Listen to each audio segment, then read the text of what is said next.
ठंड का सितम जारी है। बर्फ से ढका हुआ बद्रीनाथ धाम उत्तराखंड में जमने लगी है झील।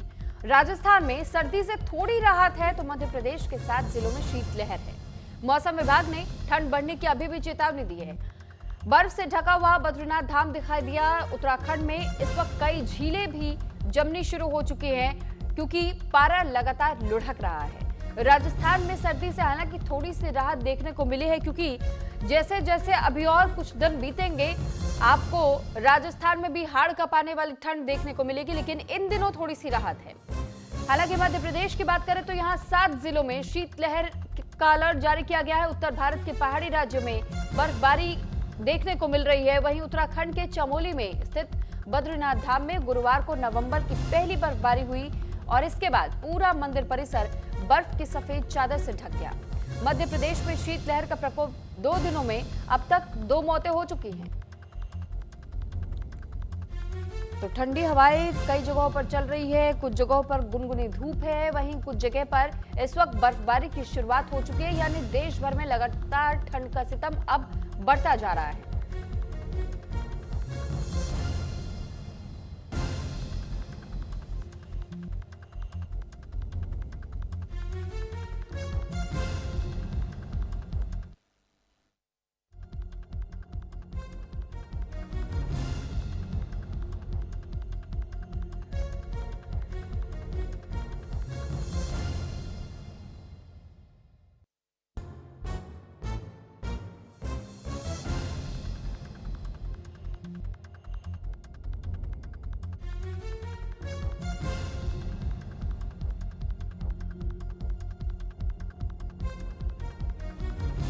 जानकारी आपको दे रहे हैं कि उत्तर भारत से लेकर के पश्चिम भारत तक इस वक्त ठंड का प्रकोप बढ़ता चला जा रहा है। धीरे धीरे अब दक्षिण भारत पश्चिम भारत तक बढ़ते हुए अब ये धीरे धीरे पूरे भारत पर ही हम देख रहे हैं कि अलग अलग राज्यों में अलग अलग तरीके से ठंड का प्रकोप देखने को मिल रहा है।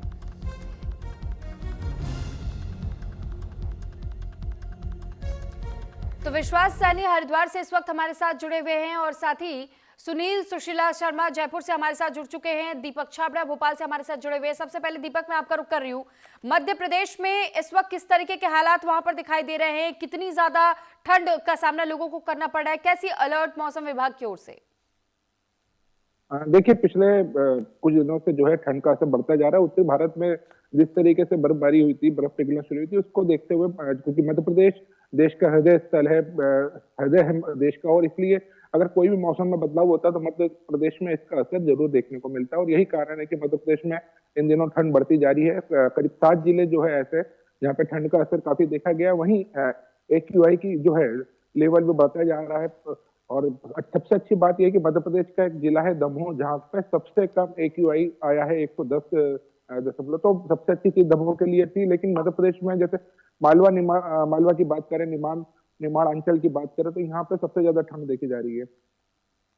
ठीक है, मैं विश्वास सैनी का भी अब रुख कर लेती हूँ। विश्वास, इस वक्त आपसे जानकारी चाहूंगी कि कैसी तस्वीरें हरिद्वार में देखने को मिल रही है कि यहाँ पर भी ठंड का सितम लगातार बढ़ता चला जा रहा है? टेम्परेचर इस वक्त वहां पर लमसम कितना होगा?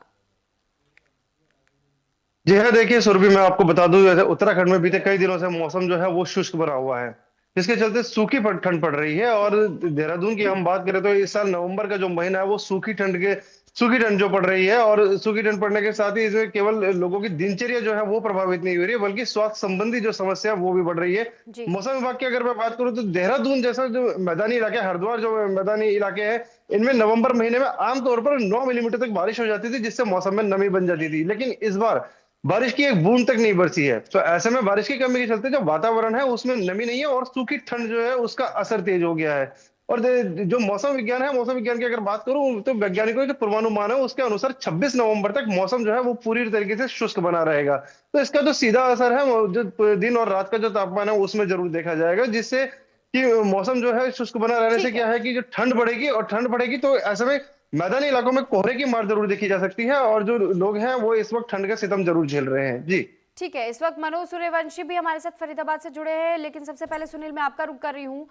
जयपुर में कैसे हालात दिखाई दे रहे हैं राजस्थान में, क्योंकि कहा जा रहा है कि फिलहाल थोड़ी सी राहत दिखाई दे रही है, तो आपसे हम स्थिति जानना चाहेंगे।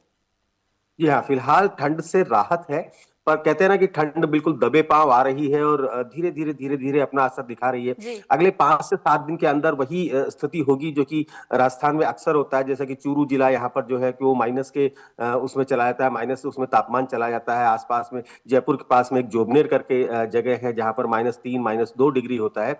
पर ये सब आने के लिए अभी 7 दिन का बाकी है और ठंड जिसे कहते हैं कि धीरे धीरे असर कर रही है। इस समय पर जो तापमान है वो लगभग 14 15 16 के आसपास लगभग तापमान है जो सुबह और शाम में कैलकुलेट किया जाता है। दिन का तापमान 24 25 के आसपास पहुंच जाता है। पर हाँ, ये बात सही है कि इस समय पे राहत है। दिन में गर्मी हो जाती है और सुबह शाम की जो ठंड है केवल वही यहाँ पर अभी नोट की जा रही है। ठीक है, लौट रही मैं आपके पास और आप सभी हमारे साथ बने रहिएगा। हमारे ये जो तस्वीरें हम दिखा रहे हैं ये दर्शकों के लिए भी बहुत जरूरी हो जाता है, क्योंकि एक और जहां धुंध की चादर आप देखते हैं तो वहीं दूसरी तरफ आप ये देखिए कि इस प्रकार के भी धुंध दिखाई दे रहे कि एक फॉग और दूसरा पॉल्यूशन का धुंध, यानी ये धुआं आपको नजर तो आएगा लेकिन एक जो शीतलहर से जुड़ी हुई होती है, ठंड के समय में देखने को मिलती है। दूसरी तस्वीर हम आपको दिखाते हैं पॉल्यूशन से जुड़ी हुई। अब मैं फरीदाबाद से मनोज का भी रुख कर लेती हूँ। मनोज, जब दिल्ली एनसीआर का जिक्र आ जाता है, फरीदाबाद भी कहीं ना कहीं बिल्कुल टच्ड है और ऐसे में एक तरफ सर्दी भी बढ़ रही है लेकिन दूसरी तरफ पॉल्यूशन का सितम भी। ऐसे में लोगों को कितनी परेशानियों का सामना करना पड़ रहा है? देखिए, लगातार बता दें कि दिल्ली से लगता हुआ ये फरीदाबाद है और ऐसे में बता दें कि पॉल्यूशन में कहीं ना कहीं इजाफा देखा जा रहा है और ऐसे में जो विभाग के तमाम अधिकारी हैं उनके जो हाथ पैर हैं वो फूले हुए हैं, क्योंकि लगातार जिस तरह से बुजुर्ग और बच्चों को सांस लेने में दिक्कत हो रही है, वहीं बता दें कि लगातार पॉल्यूशन कभी 600 होता है तो कभी 500 होता है, कभी 700, इस तरह से फरीदाबाद में लगातार दर्ज किया जाता है, जिसको लेकर फरीदाबाद के तमाम पॉल्यूशन विभाग के अधिकारियों से भी फरीदाबाद के जो डीसी हैं उन्होंने मीटिंग ली और मीटिंग के दौरान पॉल्यूशन पर कंट्रोल करने के लिए पूरे जो प्रबंध है वो उनकी तरफ से किए जा रहे हैं। पर धरातल पे पॉल्यूशन लगातार बढ़ रहा है, जिसको लेकर जो सुबह सुबह मॉर्निंग वॉक के लिए जो बुजुर्ग और बच्चे जो घरों से निकलते हैं उनको भी सड़क पर निकलना बंद हो गया है और लगातार काफी जो परेशानियां हैं वो आम लोगों को आ रही हैं। जी, कई जगहों पर हम ये देख रहे हैं मनोज की ग्रैब 3 तक लागू कर दिया गया है, यानी कि लगातार हवा की जो गुणवत्ता है वो बेहद खराब स्थिति में बनी हुई है। ऐसे में हम देखते हैं कि जब सर्दियों की शुरुआत होती है हवा में बहुत ज्यादा नमी हो जाती है, जिस वजह से पॉल्यूशन का ग्राफ बढ़ता चला जाता है। इसके लिए क्या किसी तरीके के और कोई अपील डॉक्टर्स की ओर से या फिर जो वहां टीमें हैं, मौसम विभाग ने कोई और अलर्ट जारी किया हो, वहां पर जो ट्रैफिक एडवाइजरी है उसको लेकर भी कोई और ऐसा आदेश जारी किया गया हो कि कोई नियम तय कर दिए हो ग्रैब 3 लागू होने के बाद? देखिए, बता दें कि लगातार दिल्ली में जिस तरह हमको मास्क पहनना है, अगर जो बच्चा नहीं पहन गया तो उसको स्कूल करते हैं टीचर्स। ये कंपलसरी हो गया क्योंकि इंडिया में बहुत ज्यादा पोल्यूशन हो रहा है, स्पेशली दिल्ली में, और मेरे दादाजी पोल्यूशन से भी बाहर नहीं निकल पाते हैं। तो आप जब बाहर निकलती हैं, जब आप मास्क लगाती हैं तो आपको कैसी कैसी प्रॉब्लम फील होते हैं? मेरे को बहुत ज्यादा कफिंग होती है और मेरे को बार बार ब्रीथिंग प्रॉब्लम्स होती है, मैं गहरी सांस लेती हूँ। तो आप इसके लिए मास्क लगाते हैं और क्या करते हैं? मास्क लगाते हैं और मैं कोशिश करती हूँ कि मैं ज्यादा पोल्यूशन ना क्रिएट करूँ किसी चीज से। Very good.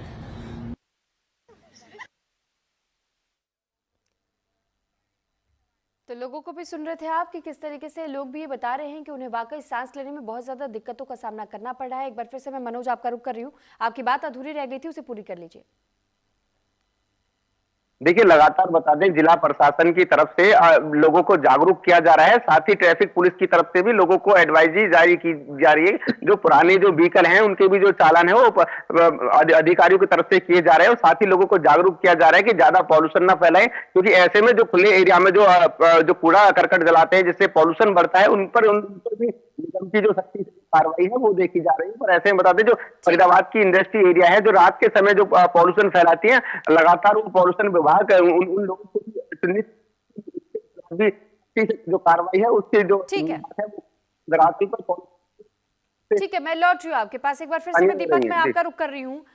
बात जब भोपाल, इंदौर या पूरे मध्य प्रदेश की आती है तो हम देखते हैं कि मध्य प्रदेश में किस तरीके से स्वच्छता का बहुत ख्याल रखा जाता है। ऐसे में पॉल्यूशन का ग्राफ वहां बेहद कम रहता है और कभी ऐसी आवश्यकता हमने सुनी नहीं हो कि वहां ग्राफ 1 ग्राफ 2 ऐसा लागू किया गया हो। ऐसे में जब सर्दियों का मौसम आता है, AQI का स्तर क्या इस वक्त मेंटेन्ड है? वहां पर सब कुछ ठीक है ठंड के साथ साथ? देखिए, अगर दूसरे राज्यों के मुकाबले देखा जाए तो मध्य प्रदेश में AQI का स्तर वैसे ही कम है, क्योंकि दिल्ली की बात कर ले, हरियाणा की बात कर ले या पंजाब की बात कर ले, मुंबई की बात कर ले, बड़े बड़े शहरों के अगर मुकाबले देखा जाए तो मध्य प्रदेश में AQI का स्तर ठीक है। लेकिन अगर पुराने कई सालों के पिछले कई सालों बैक जाए, अगर पुरानी बात करें तो मध्य प्रदेश में इतना पॉल्यूशन नहीं था, क्योंकि अब इंडस्ट्रियल काफी हो चुकी है। भोपाल में पास में मंडीदीप है, इंदौर के पास में पीतमपुरा है, और कई जगह ऐसी है मध्य प्रदेश में जहाँ इंडस्ट्रीज काफी आ रही है, और इंडस्ट्रीज का जो धुआं है वही पॉल्यूशन का कारण बनता है। सबसे बड़ी बात मेरे सहयोगी ने कही थी कि पुराने जो व्हीकल है, पुराने व्हीकलों पर यहाँ पे भी जो है लगाम लगा दी गई है मध्य प्रदेश में, लेकिन लोग जो है मानते नहीं है। वो 10 साल 15 साल पुराने व्हीकल, डीजल व्हीकल चलाते हैं, जिससे काफी पोल्यूशन होता है। तो यही कारण है कि पोल्यूशन का स्तर अब धीरे धीरे मध्य प्रदेश में भी देखने को मिल रहा है। ठीक है, मैं आपका रुख करूंगी, लेकिन इससे पहले मैं एक बार फिर हरिद्वार चलती हूँ। विश्वास, हमने यहाँ भी देखा कि अभी हाल फिलहाल में उत्तराखंड की ओर से भी ये प्रयास किया गया था कि जिन व्हीकल्स के लिए साल खत्म हो चुके, डेडलाइंस वो पार कर चुके, उनकी एंट्री पूरी तरीके से उत्तराखंड में ना होने पाए, उस पर रोक लगाया जा सके, क्योंकि पहाड़ी इलाकों में भी AQI बहुत अच्छा रहता है। वो नहीं चाहते कि यहाँ भी प्रदूषण का सितम बढ़ता चला जाए, क्योंकि हवा में नमी होने की वजह से सर्दियों के मौसम में पॉल्यूशन का ग्राफ बढ़ता है। तो वहां पर इस वक्त क्या अपडेट है? क्या मॉनिटरिंग लगातार हो रही है कि किस तरीके के व्हीकल्स का प्रयोग लोग कर रहे हैं?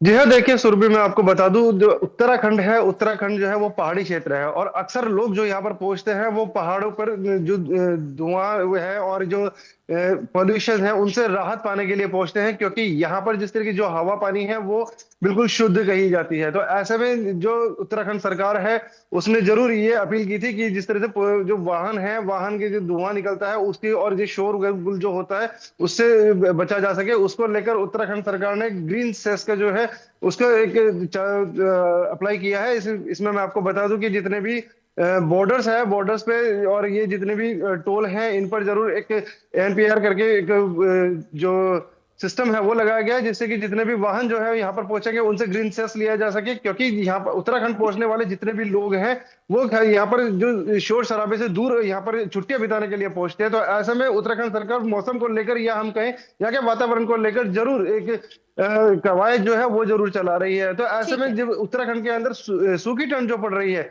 सूखी ठंड से जरूर लोग यहाँ पर परेशान है। और फिलहाल मैं बात करूं कि यहाँ की AQI को लेकर, तो उत्तराखंड की AQI इस वक्त जरूर संभली हुई है, जिसमें कि लोग यहाँ पर पहुंच सकते हैं आसानी से। जी ठीक है, मैं आपके पास भी लौटूंगी। सुनील सुशीला का मैं एक बार फिर से रुक कर लेती हूँ। सुनील, साथ ही जब राजस्थान की हम बात करते हैं तो राजस्थान में हम देखते हैं कि जैसे ही सर्दियों की शुरुआत होती है तो पहले दिन तक तो ठीक रहता है, पहले कुछ दिनों तक, लेकिन उसके बाद जैसे इसकी शुरुआत होती है तो यहाँ पर हाड़ कपाने वाली ठंड होती है, और रात होते होते भी लोगों की ओर से लगातार ये कहा जाता है कि राजस्थान का मतलब आप बहुत ज्यादा सर्दियों का सामना करते हैं, शीतलहर का सामना कर रहे होते हैं, धुंध बहुत ज्यादा छाई होती है। वहां पर व्यवस्था कैसी है प्रशासन की ओर से? रैन बसेरे तैयार कर दिए गए हैं क्या? अलाव को लेकर कैसी व्यवस्था है वहां?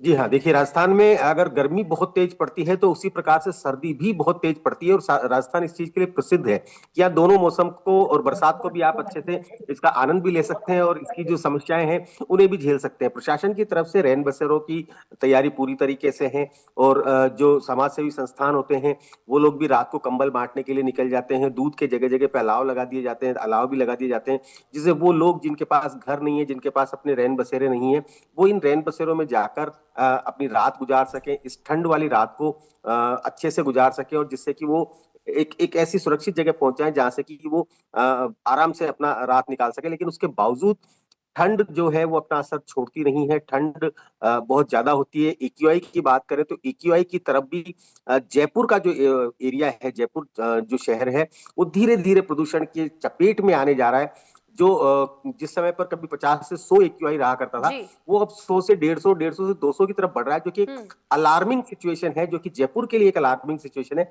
जयपुर जिसे कहा जाता था कि वो शुद्ध और ऐसी जगह है जहां पर ना पॉल्यूशन है ना कुछ और है, परंतु वो भी धीरे धीरे पॉल्यूशन की चपेट में आया जा रहा है। रही बात ठंड की, तो ठंड का जो प्रकोप है वो अगले 7 दिनों में यहाँ पर बरसना शुरू हो जाएगा, और उसके लिए प्रशासन की तरफ से पूरी तैयारियां हैं, समाज सेवी संस्थाओं की तरफ से पूरी तैयारियां हैं। ठीक है, बहुत धन्यवाद आप सभी का हमारे साथ जुड़ने के लिए, तमाम जगहों के अपडेट्स हम तक पहुंचाने के लिए।